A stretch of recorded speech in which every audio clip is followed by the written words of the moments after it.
बच्चों, मैं doctor KD. Dwivedi आपको विज्ञान विषय पढ़ाऊंगा।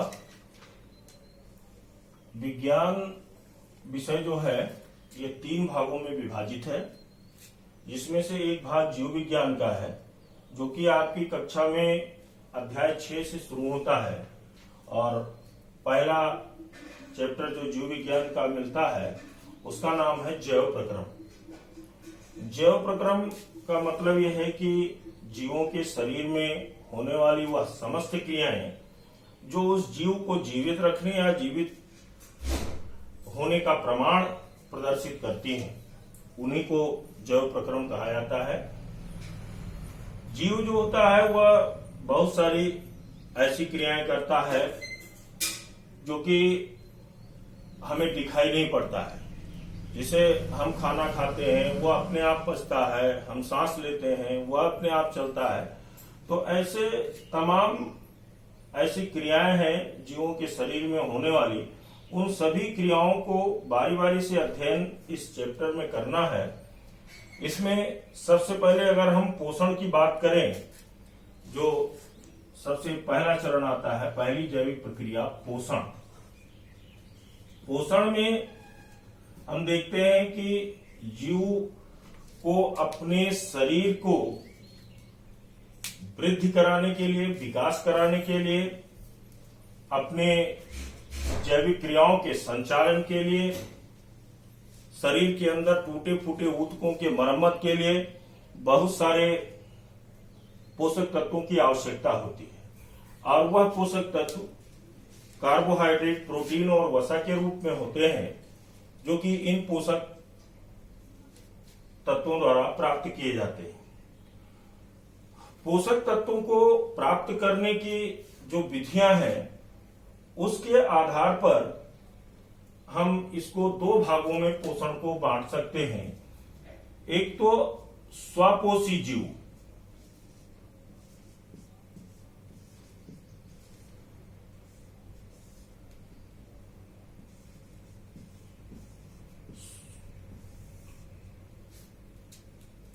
पहले हम स्वपोषी जीवों की चर्चा करेंगे जिनमें स्वपोषण होता है।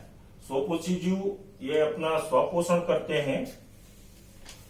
ये अपना भोजन भौतिक कारकों और अकार्बनिक पदार्थों से कार्बनिक पदार्थ निर्मित करके, उसका संश्लेषण करके और अपना स्वयं का पोषण करते हैं। इनको किसी दूसरे जीव पर निर्भर होने की आवश्यकता नहीं होती है। हम कह सकते हैं कि ऐसे जीव जो भौतिक कारकों तथा अकार्बनिक पदार्थों से कार्बनिक पदार्थ का संश्लेषण करते हैं, स्वपोषी पोषण कहलाता है। जैसे पौधे प्रकाश संश्लेषण की क्रिया द्वारा पोषक पदार्थों को निर्मित करके अपना पोषण करते हैं। तो अब हम स्वपोषण में ही प्रकाश संश्लेषण का अध्ययन करेंगे। प्रकाश संश्लेषण, सबसे पहले हम प्रकाश संश्लेषण को जान लेते हैं कि प्रकाश संश्लेषण, अंग्रेजी में इसको फोटोसिंथेसिस कहते हैं।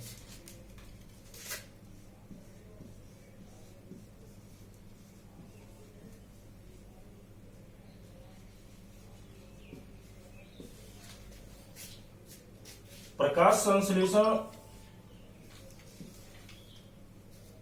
ये पौधे सूर्य के प्रकाश की उपस्थिति में उनकी पत्तियों में पाए जाने वाला हरित लवक का वर्णक पर्णहरिम के द्वारा वायुमंडल से कार्बन डाइऑक्साइड को ग्रहण करके तथा अवशोषित जल से की क्रिया के द्वारा कार्बोहाइड्रेट का निर्माण करते हैं और वातावरण में ऑक्सीजन को विमुक्त करते हैं। इस क्रिया को प्रकाश संश्लेषण कहा जाता है। इसका रासायनिक समीकरण है CO2 कार्बन डाइऑक्साइड, जिसके 6 अणु और 12 अणु जल के H2O सूर्य के प्रकाश की उपस्थिति में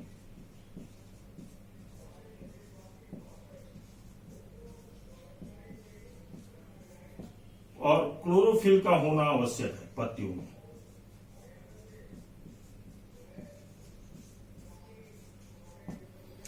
और इससे ग्लूकोज बनाते हैं।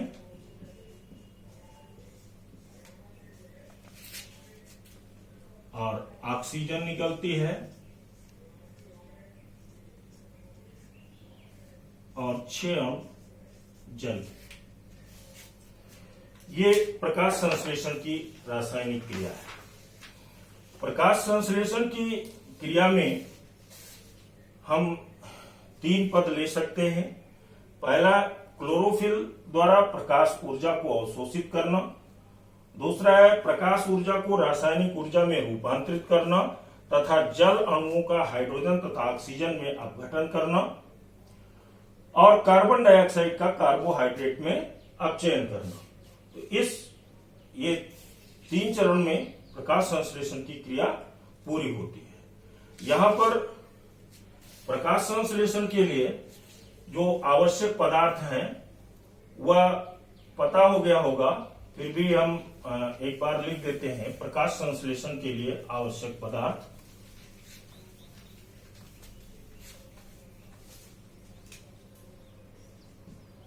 प्रकाश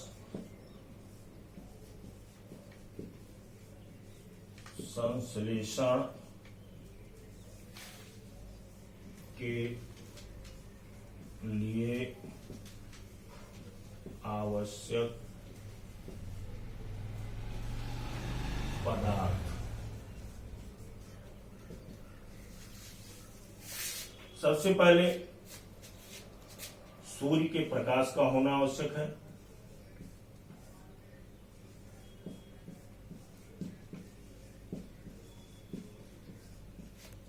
दूसरा, पत्तियों में क्लोरोफिल का होना आवश्यक है।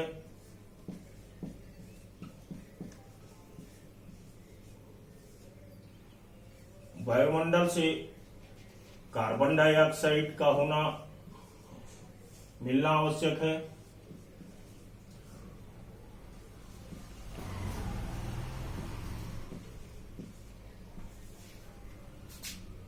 और जल।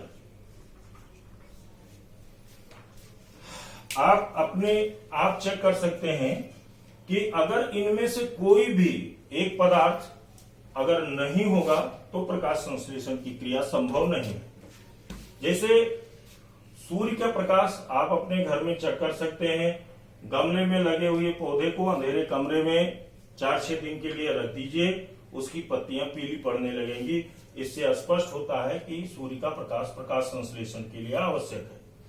क्लोरोफिल देखा जा सकता है भिंडी की पत्तियों में, उनके जो सिराएं हैं वह पीली पड़ जाती हैं। और ऐसी पत्तियों को अगर इसमें हम देखें तो सबसे पहले इस पत्ती को अल्कोहल में उबाल करके आयोडीन परीक्षण करते हैं, तो केवल वह जो हरा भाग होता है वही जो है स्टेन लेता है, अभिरंजित होता है। पीला भाग अभिरंजित नहीं होता है। कार्बन डाइऑक्साइड के लिए अगर हम किसी पत्ती के आधे पत्ती को पोटेशियम हाइड्रोक्साइड के भरे बोतल में टाइट कर दें तो उसमें उसको कार्बन डाइऑक्साइड नहीं मिलेगी और वह भाग प्रकाश संश्लेषण नहीं कर पाएगा। इसी प्रकार से बिना जल के भी प्रकाश संश्लेषण संभव नहीं है, क्योंकि बिना जल के सभी पौधे मुरझा जाते हैं। इसके आगे अगर हम बात करें कि प्रकाश संश्लेषण की क्रियाविधि क्या है, तो प्रकाश संश्लेषण की क्रियाविधि के लिए हम बताएंगे कि पत्तियों की कोशिकाओं में हरित लवक पाया जाता है और हरित लवक में पाए जाने वाले जो वर्णक है जिसका नाम है पर्णहरिम या क्लोरोफिल, उसमें हरित लवक में 2 भाग होते हैं। पहला तो ग्रेना और दूसरा स्ट्रोमा। ग्रेना में प्रकाशिक अपक्रिया होती है और प्रकाशिक अपक्रिया के दौरान जल का अपघटन होता है और ऑक्सीजन निकलती है। स्ट्रोमा में अप्रकाशिक अपक्रिया होती है जिसमें कार्बन डाइऑक्साइड का अपचयन होता है और कार्बोहाइड्रेट का संश्लेषण होता है। पत्तियों की सतह पर अनेक सूक्ष्म छिद्र पाए जाते हैं जिसे रंध्र कहते हैं और इन्हीं रंध्रों के माध्यम से कार्बन डाइऑक्साइड पौधों में प्रवेश करती है और जड़ों द्वारा जल अवशोषित होता है, जिससे कि प्रकाश संश्लेषण की क्रिया संपन्न होती है। तो जितने भी स्वकोषी पौधे होते हैं वह अपना प्रकाश संश्लेषण के माध्यम से स्वयं पोषण करते हैं। इसके अतिरिक्त कुछ मोनेरा जगत के जो जीव होते हैं, जैसे कुछ बैक्टीरिया हैं, वह रसायन संश्लेषी भी होते हैं, वह भी स्वपोषण के अंतर्गत उनका भी अध्ययन किया जाता है। इसके बाद में दूसरा है विषमपोषी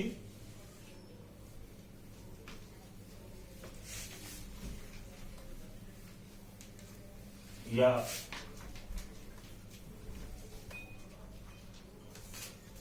विषम, हम उसको हेट्रोट्रोफ्स कह सकते हैं।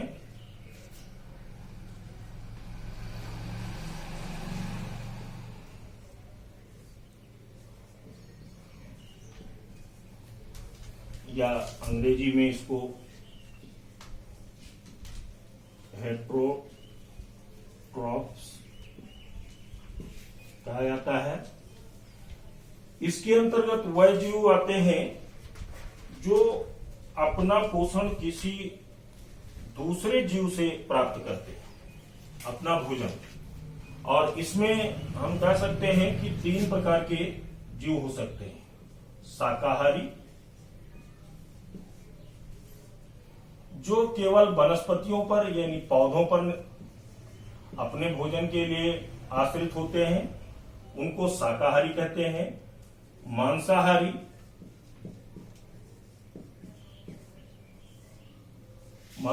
जो दूसरे जंतु से अपना पोषण प्राप्त करते हैं। अब पौधों से जो भोजन प्राप्त करते हैं उसमें है गाय, भैंस, ये सब अपना भोजन पौधों से प्राप्त करते हैं। मांसाहारी जीव जो जैसे शेर है, मेढक है, सांप, छिपकली इत्यादि, ये अपना भोजन दूसरे जंतु से प्राप्त करते हैं, तो इसको मांसाहारी कहा जाता है। तीसरे प्रकार के होते हैं सर्वाहारी,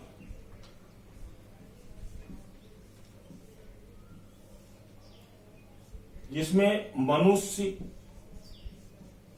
कुत्ता, कौवा, ये सब जीव आते हैं, जो शाकाहारी भी होते हैं और मांसाहारी होते हैं।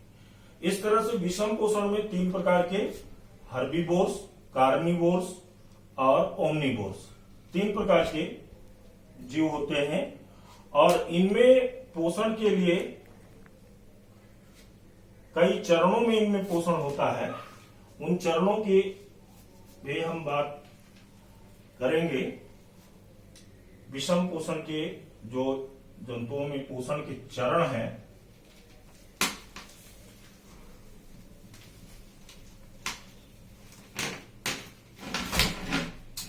तो कर लीजिए। जंतुओं में पोषण के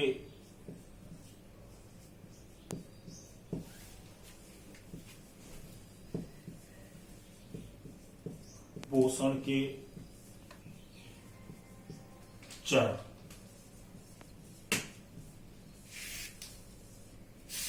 सबसे पहले है अंतर्ग्रहण।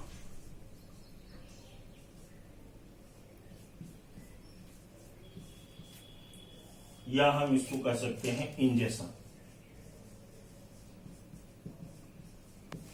इसमें क्या करते हैं कि जंतु अपना भोजन ग्रहण करने के लिए जो भी विधि अपनाते हैं, जैसे एक कोश के जीव जो होते हैं उनकी कोशिका की सतह पर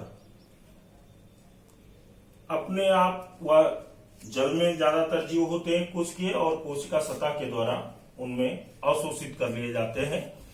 बहुकोश के जीव जो होते हैं जैसे हाइड्रा वगैरह है, ये स्पर्शकों द्वारा भोजन ग्रहण करते हैं। और जो उच्च श्रेणी के जीव हैं, कीट वगैरह, इनमें भी मुखांग होते हैं और मनुष्य आदि में भी मुखांग के द्वारा भोजन का अंतर्ग्रहण होता है। दूसरा चरण होता है पाचन का।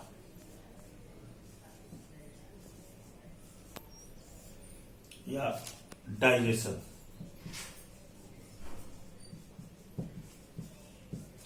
इस चरण में भोज्य पदार्थों को शरीर के अंदर जब ले जाते हैं तो बहुत सारी भौतिक एवं रासायनिक क्रियाएं होती हैं और उन भौतिक और रासायनिक क्रियाओं के द्वारा पोषक तत्वों को अलग किया जाता है।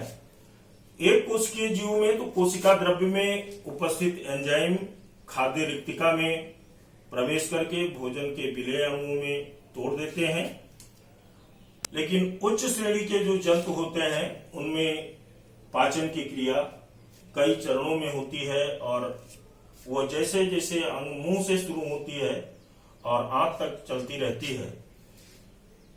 तीसरा जो चरण होता है वह है अवशोषण।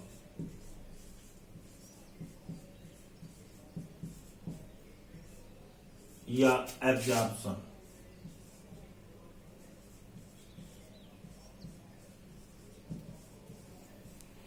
इसके अंतर्गत पोषक तत्वों का कोशिका द्वारा अवशोषण किया जाता है। इसमें पोषक तत्व जो होते हैं वह अवशोषित किए जाते हैं कोशिका के द्वारा। एक कोशिकीय जीवों में पोषक तत्व कोशिका द्रव्य में विस्तृत हो जाता है और बहुकोशिकीय जीवों में इनको विभिन्न प्रकार की कोशिकाएं केवल पोषक तत्वों को अवशोषित करती हैं। चौथा है स्वांगीकरण।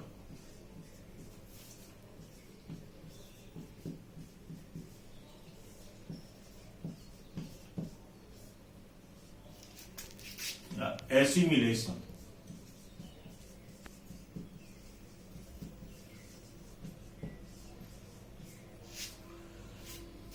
स्वांगीकरण में अवशोषित पोषक तत्व कोशिका द्रव्य में विलीन हो जाते हैं और जीव द्रव्य का निर्माण करते हैं। इस प्रक्रिया को स्वांगीकरण कहते हैं। एक कोशिकीय जीवों में स्वांगीकरण से उनके आकार में वृद्धि होती है और बहुकोशिकीय या उच्च श्रेणी के जीवों में स्वांगीकरण रुधिर वाहिनियों और अच्छी वाहिनियों द्वारा पोषक तत्वों को कोशिका में प्रवेश करा करके जीव द्रव्य के निर्माण के लिए सहायक होती है। और आखिरी और पांचवा चरण होता है वहक्षेपण।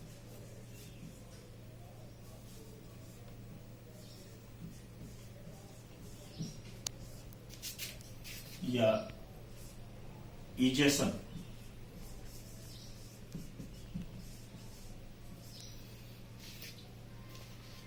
भोज्य पदार्थों से आवश्यक पोषक तत्वों के अवशोषण के बाद जो अपचित पदार्थ बचता है उसको शरीर से बाहर निकालने की क्रिया को बहिक्षेपण कहा जाता है। इसमें जो एक कोशिकीय जीव होते हैं वो अपशिष्ट पदार्थ को कोशिका सतह की ओर भेजते हैं और वह कोशिका झिल्ली द्वारा वह विसरित हो जाते हैं और बहुकोशिकीय जीवों में उच्च श्रेणी के जीवों में इनका बहिक्षेपण के लिए आंत के अंतिम भाग द्वारा शरीर से बाहर बहिक्षेपण किया जाता है। तो इस तरह से जो जंतुओं में पोषण के चरण थे उनका अध्ययन आज हम लोगों ने किया। अब इसके आगे आपके पाठ्यक्रम में है मनुष्य में पोषण किस प्रकार से होता है, जिसको हम अगले पीरियड में बताएंगे। आज इतना ही। धन्यवाद।